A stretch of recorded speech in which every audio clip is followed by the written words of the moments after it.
సుమన్ టీవీలో మీ personal and business promotions కోసం కింది నెంబర్కి కాంటాక్ట్ చేయండి. Welcome to Suman TV. నేను విజయ్. ముఖ్యంగా విజయవాడ నగరం మునిగిపోవడానికి, వరద నీటిలో చిక్కుకోవడానికి కారణం ప్రధానంగా బుడమేరు వాగు. ఈ బుడమేరు వాగుకి దాదాపుగా 4 చోట్ల గండి పడడం వల్లే ఈ సమస్య తలెత్తిందనేది అందరికీ తెలిసినటువంటి విషయం. అయితే బుడమేరు వాగు ఎక్కడి నుంచి ఇది స్టార్ట్ అవుతుంది, ఎక్కడ ఇది కలుస్తుంది అనేటువంటి విషయాన్ని మీకు డీటెయిల్డ్గా వివరించే ప్రయత్నం చేస్తాను. ప్రస్తుతం బుడమేరు వాగు సంబంధించినటువంటి పడినటువంటి గండ్లను పూడ్చడానికి అటు తెలుగుదేశం ప్రభుత్వం, కూటమి ప్రభుత్వం చాలా తీవ్రంగా కృషి చేస్తుంది. ఇప్పటికే మంత్రి నిమ్మల రామానాయుడు కావచ్చు, అలాగే ముఖ్యమంత్రి చంద్రబాబు నేతృత్వంలో ఈ మరమ్మతుల పనులన్నీ కూడా పూర్తిగా జరుగుతున్నాయి. అసలు ముందుగా బుడమేరు వాగు ఎలా ప్రయాణిస్తుందనే విషయాన్ని మీకు వివరించే ప్రయత్నం చేస్తాను. ఎస్, ఇక్కడ చూడొచ్చు మనకు మ్యాప్లో చాలా క్లియర్గా ఈ బ్లూ కలర్లో కనిపిస్తుంది కదా, ఇదే బుడమేరు వాగు. ఇది విజయవాడ పట్టణం, నగరం. ఇదంతా కూడా మనకు కనిపిస్తోంది. ఇది కృష్ణానది. అంటే ఇక్కడ మనం ఎగ్జాక్ట్గా చెప్పాలంటే ఇది ప్రకాశం బ్యారేజ్. ఇది ప్రకాశం బ్యారేజ్ ఇక్కడ ఉంటుంది. విజయవాడ నగరం ఇది. ఇక్కడ నుంచి మనకి దక్షిణం వైపుగా, అంటే విజయవాడ నగరానికి ఒక రకంగా చెప్పాలంటే ఈ సైడ్ ఇక్కడి నుంచి స్టార్ట్ అవుతుంది. అంటే కృష్ణా జిల్లాలోని మైలవరం నియోజకవర్గంలో ప్రారంభమవుతుంది, కొండల మధ్య పుడుతుంది ఈ బుడమేరు వాగు. ఇక్కడి నుంచి దాదాపుగా ఇదిగోండి, ఇక్కడి నుంచి మైలవరం నియోజకవర్గంలో ఈ ప్రాంతం నుంచి ఇది స్టార్ట్ అవుతుంది. ఇక్కడి నుంచి ఈ మైలవరం నియోజకవర్గం నుంచి ఇక్కడి నుంచి స్టార్ట్ అవుతుంది. ఒక రకంగా చెప్పాలంటే ఇది కొత్తగూడెం, అంటే తెలంగాణ ప్రాంతంలోని ఆ ప్రాంతం నుంచి ఇది స్టార్ట్ అవుతుంది. కొత్తగూడెం ఆ ప్రాంతం నుంచి మైలవరం నియోజకవర్గం మీదుగా ఇలా వస్తుంది. ఇది విజయవాడ నగరంలోని ఈ ప్రాంతానికి దగ్గరగా వస్తుంది. సో ఇక్కడ ఎగ్జాక్ట్గా మనం చూసినట్లయితే అసలు ఎక్కడ ఈ బుడమేరు వాగు గండి పడడం వల్ల ఎలా విజయవాడ ప్రాంతంలో ఉన్నటువంటి అనేక కాలనీలు ముంచెత్తిందో మీకు వివరించే ప్రయత్నం చేస్తాను. ఎస్, ఇద్దోండి ఇక్కడి నుంచి వచ్చి ఇది నేరుగా, అంటే బుడమేరు వాగు నేరుగా పైనుంచి మైలవరం ఆ నియోజకవర్గ ప్రాంతం నుంచి అక్కడ పడినటువంటి ఎగువ ప్రాంతాల్లో పడినటువంటి వర్షాలతో ఇది నేరుగా విజయవాడ నగరం మీదుగా వచ్చి కృష్ణానదిలో కలిసేటువంటి పరిస్థితి. అక్కడ ఏం చేశారంటే సపరేట్గా కృష్ణానదిలో కలిసే విధంగా జనరల్గా చిన్న చిన్న వర్షాలు వచ్చినప్పుడు అది కలుస్తూ వెళ్ళిపోతుంది. అయితే కృష్ణానది ఆల్రెడీ ఉప్పొంగి ఉధృతంగా ఎప్పుడూ లేని విధంగా కూడా కృష్ణానది ప్రవాహం ఉండడంతో కృష్ణానదిలోకి నీరు పోకుండా నేరుగా దాని స్వభావాన్ని బట్టి ఇది నేరుగా ఈ వాగు ఇలా ప్రయాణిస్తూ విజయవాడ నగరం మీదుగా కొల్లేటి సరస్సులో కలుస్తుంది. ఇక్కడ చూడొచ్చు మనం గోదావరి జిల్లాలో ఉన్నటువంటి కొల్లేరు సరస్సు వరకు వెళ్తుంది. ఇదోండి ఇక్కడ కలుస్తుంది కొల్లేటి సరస్సులో. అంటే దీని స్వభావం ప్రకారం చూసినట్లయితే అది యాక్చువల్గా ఉన్న దాని ప్రకారం ఇలా వెళ్ళి విజయవాడ నగరం నుంచి కృష్ణా జిల్లా మీదుగా ప్రయాణిస్తూ గోదావరి జిల్లాలోని తాడేపల్లిగూడెం మీదుగా కొల్లేటి సరస్సులో కలుస్తుంది. అయితే జనరల్గా ఇలా వెళ్ళడం వల్ల ఏంటంటే ఇది వంపులు తిరుగుతూ వెళ్ళడం వల్ల నగరంలోనే అనేక ప్రాంతాలు మునిగిపోతాయనేటువంటి ఉద్దేశంలో ఇక్కడ ఒక రెగ్యులేటర్ని ఏర్పాటు చేశారు. ఆ రెగ్యులేటర్ కూడా ఏర్పాటు చేసిన తర్వాత వెలగలేరు అనేటువంటి ఒక హెడ్ రెగ్యులేటర్ని ఏర్పాటు చేశారు. అక్కడి నుంచి దీన్ని లాక్ చేసి అక్కడి నుంచి నేరుగా విజయవాడ వైపు ఇది డైవర్షన్ చేసేటువంటి పరిస్థితి. అయితే 4 చోట్ల గండి పడింది. గత ప్రభుత్వ హయాంలో గండ్లు పడినా కూడా పట్టించుకోలేదని సాక్షాత్తు ముఖ్యమంత్రి చంద్రబాబు నాయుడు గారు చెప్పారు. అయితే ఇప్పుడు ఆ గండి పడడం వల్ల ఏ ప్రాంతాలన్నీ కూడా డ్యామేజ్ అయ్యో మనం చూడొచ్చు. ఇక్కడ చూడొచ్చు మనకి ఎగ్జాక్ట్గా అజిత్ సింగ్ నగర్ పూర్తిగా మునిగిపోయింది. ఇక్కడి నుంచి ఇదిగోండి, ఇక్కడ ఈ ప్రాంతంలో గండ్లు పడడం వల్ల 4 చోట్ల ఆర్ఆర్పేట, వాంబే కాలనీ, ప్రకాష్ నగరు, అలాగే జక్కంపూడి, అలాగే పాయకాపురం, రాజీవ్ నగర్, కండ్రిగా ఈ ప్రాంతాలన్నీ కూడా పూర్తిగా మనం చూడొచ్చు. గండి పడడం వల్ల ఈ ప్రాంతాలన్నీ కూడా పూర్తిగా నీట మునిగినట్టు పరిస్థితి. ఈ బుడమేరు వాగు వల్ల, ఇక్కడ ప్రయాణిస్తున్నటువంటి ఈ బుడమేరు వాగు వల్ల ఇక్కడ గండ్లు పడడం వల్ల మొత్తం వాటర్ అంతా కూడా ఇలా వచ్చేసి ఈ ప్రాంతాన్ని అంతా కూడా ముంచెత్తింది. 4 చోట్ల గండి పడింది. మొత్తం 4 చోట్ల గండి పడింది. ఆ గండిని పూడిస్తే కానీ, అక్కడ పడినటువంటి ఆ గండిని పూడిస్తే కానీ ఈ నీటి ప్రవాహం ఈ కాలనీల మీద పడకుండా తిరిగి యథావిధిగా ఇది కృష్ణానదిలో అన్నా కలుస్తుంది, లేదంటే కొల్లేటి సరస్సులో అన్నా కలిసేటువంటి పరిస్థితి. ప్రధానంగా ఇది కృష్ణానదిలోనే కలవాల్సినటువంటి పరిస్థితి. అయితే ఇప్పుడు ఆ గండ్ని ఏపీ ప్రభుత్వం ఏ విధంగా పూడుస్తుందో, ఎంత యుద్ధ ప్రాతిపదికన ఆ మరమ్మతుల్లో ఆ పూడికలు చేస్తుందో మీకు ఒక డీటెయిల్గా వివరించే ప్రయత్నం చేస్తాను. ఇక్కడ మనం చూడొచ్చు. ముందుగా ఇవాళ ముఖ్యమంత్రి చంద్రబాబు నాయుడు గారు ఆయన ఏరియల్ వ్యూ ద్వారా అసలు పనులకు సంబంధించినటువంటి వాటిని ఆయన నేరుగా హెలికాప్టర్ ద్వారా ఆయన విజిట్ చేశారు. చూడొచ్చు చంద్రబాబు నాయుడు గారు ఆయన నేరుగా గండి పడినటువంటి ప్రాంతాలని, బుడమేరు వాకు సంబంధించినటువంటి ఎక్కడెక్కడ గండ్లు పడ్డాయో ఆ ప్రాంతాన్ని అంతా కూడా విజిట్ చేస్తున్నారు.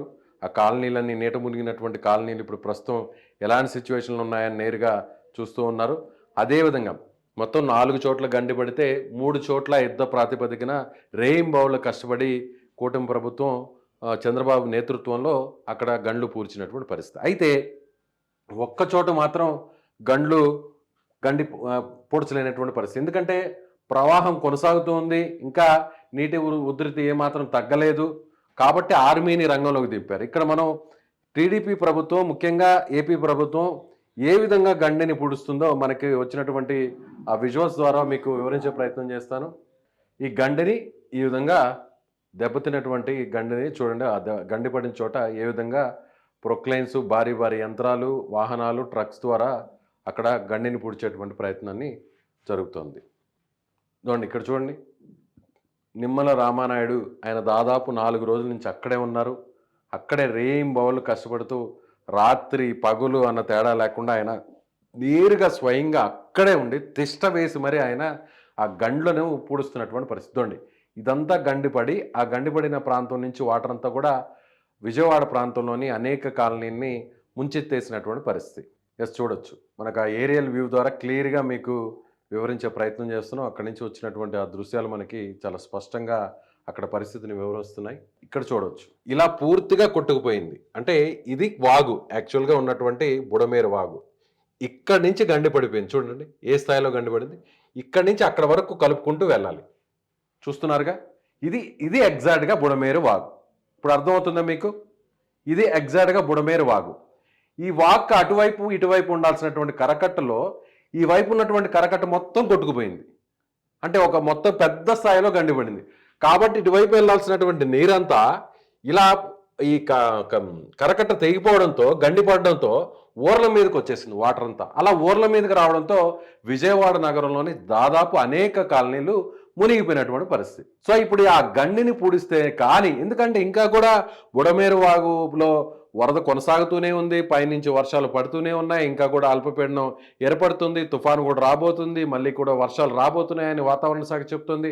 కాబట్టి ఈ గండ్లను పూడిస్తే తప్ప తిరిగి మామూలు పొజిషన్కి అక్కడ ఉన్నటువంటి ఏరియాలు వచ్చేటువంటి పరిస్థితి లేదు. కాబట్టి ఎక్కడైతే పొరపాటు జరిగిందో, గత ప్రభుత్వంలో ఎక్కడైతే పొరపాటు జరిగిందో ఆ పొరపాటును మళ్ళీ రిపీట్ కానియకుండా ప్రస్తుతం ఉన్నటువంటి ప్రభుత్వం వెంటనే గండ్లను పూడ్చేటువంటి ప్రక్రియను స్టార్ట్ చేసింది. దాదాపుగా 4 రోజుల నుంచి కూడా అక్కడ మంత్రి నిమ్మల రామానాయుడు గారు కావచ్చు, అలాగే ముఖ్యమంత్రి సంబంధించినటువంటి వారి టీం కావచ్చు, వీరందరూ కూడా ఆ గండిని పూరుస్తున్నారు. అయితే 4 చోట్ల గండి పడడంతో 3 చోట్ల అయితే మాత్రం ప్రభుత్వం వల్ల, మన దగ్గర ఉన్నటువంటి యంత్రాంగం వల్ల అయింది. కానీ పెద్ద గండి ఒక చోట పడడం వల్ల ఆర్మీ రంగంలోకి దిగింది. ఇవాళ ఉదయం నుంచి కూడా ఆర్మీకి సంబంధించినటువంటి సిబ్బంది ఈ గండిని పూడ్చేటువంటి ప్రయత్నం అయితే చేస్తున్నారు. చూడొచ్చు ఇక్కడ ఎగ్జాక్ట్గా మనం చూడొచ్చు. ఇదోండి ఇలా ఈ వాటర్ అంతా వెళ్ళిపోవడం వల్ల ఇదోండి ఇక్కడంతా మనకి వాటర్ చేరిపోయింది. ఈ కెనాల్ నుంచి మళ్ళీ ఒకసారి మీకు డీటెయిల్గా వివరిస్తాను, చూద్దాం. ఇది వాగు, ఇది బుడమేరు వాగు. ఇలా మామూలుగా వాగు సాధారణంగా భారీ వర్షాలు వచ్చినా కూడా ఈ వాగు ఇలా వెళ్ళిపోతుంది. ఆ డైవర్షన్ ఛానల్ ద్వారా కృష్ణానదిలో కలిసిపోతుంది. దాన్ని చూడండి. కానీ గండి పడడం వల్ల ఆ ఉన్న వాటర్ మొత్తం వచ్చిన వాటర్ అంతా కూడా ఒక్కసారిగా 11,000 క్యూసెక్లు వచ్చినటువంటి వాటర్ అంతా కూడా విజయవాడ నగరం వైపు వచ్చేసింది. ఇది గత ప్రభుత్వంలో పడినటువంటి గండ్ల వల్లే ఈ సమస్య వచ్చిందనేది కూడా అందరూ కూడా చెప్తున్నటువంటి మాట.